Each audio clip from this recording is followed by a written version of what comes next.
西游记》作为神话故事，其中很多人物都是会法术的，所以这些人活的岁月都比较久，甚至不少人有长生不死之能，令人称奇。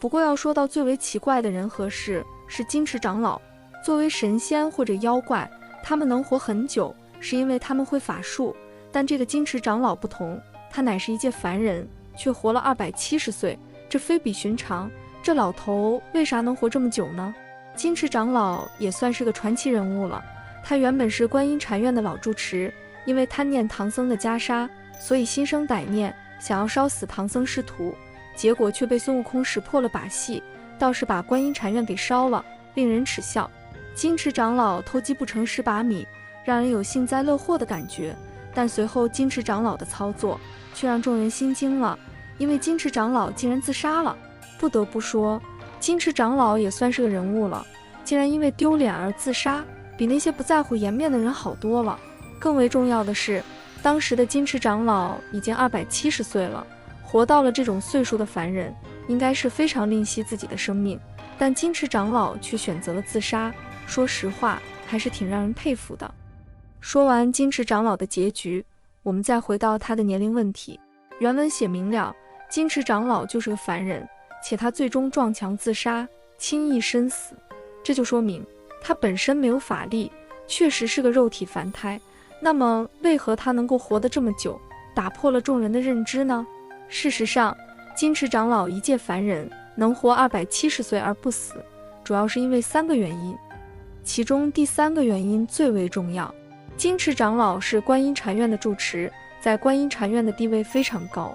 而这座观音禅院的香火供奉也非常充足，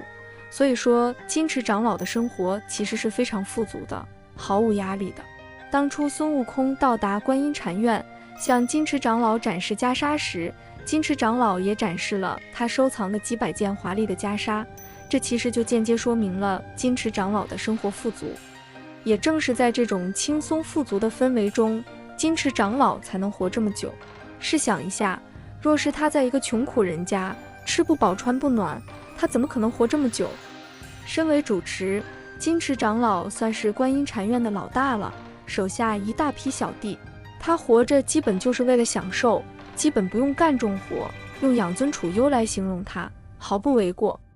我们想一下，那些出身豪门的阔太太和身处底层的平民，他们的状态是不是完全不同？就像电视剧中的明星一样，那些有钱的明星都50-60岁了，看起来还像是20-30岁的人，而我们普通人的50-60岁，看起来倒是像70-80岁，这就是条件上的差距啊。人家养尊处优，有人伺候，保养得当，当然能够多活几年了。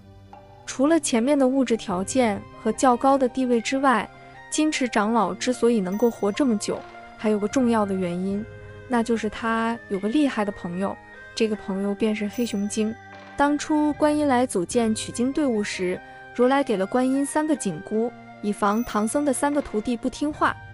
3个紧箍中1个被用在了孙悟空身上，但是另外2个却并没有用在猪八戒和沙僧身上，反而用在了黑熊精身上，这是为何呢？只能说明这个黑熊精非常厉害，它并不是一般的妖精。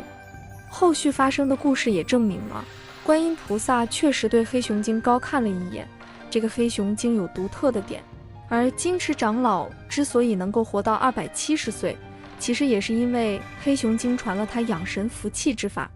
从金池长老徒弟的交代来看，他之所以能活得这么久，确实是因为黑熊精传授了他一些吐纳吐气之法。而这种事情其实在原著中也有过类似案例。当年孙悟空被压在五指山下，有凡人孩子去给他摘果子吃，他就向孩子吐过气，使得孩子活到了100多岁。这个方法其实和黑熊精传授金池长老延年益寿之法是差不多的，只不过孙悟空是直接吹气，不需要凡人修炼，所以效果没有那么好。综合来看，金池长老乃一介凡人，却能活270岁而不死，其实主要是因为3个原因：一、金池长老生活富足，有钱没压力；二、金池长老地位高，有人伺候，不用干重活；三、金池长老有黑熊精这么个好朋友，黑熊精教授了他延年益寿之法。